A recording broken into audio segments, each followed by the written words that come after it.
Hindu devotees in Meghalaya celebrated the consecration of the Ram Mandir in Ayodhya on Monday with lights, crackers, sweets and greetings in an atmosphere resembling Diwali. Devotees flocked to the state's temples in large numbers to offer prayers on this auspicious occasion, making them busy places to be. In the majority of the temples, one could frequently witness hymn chanting, devotional song singing and puja ceremonies.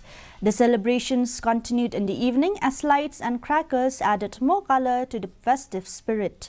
In southwest Garo Hills, the event, organized by the BJP Mandal Committee of Southwest Garo Hills, witnessed a live screening that brought the sacred ceremony to a broader audience.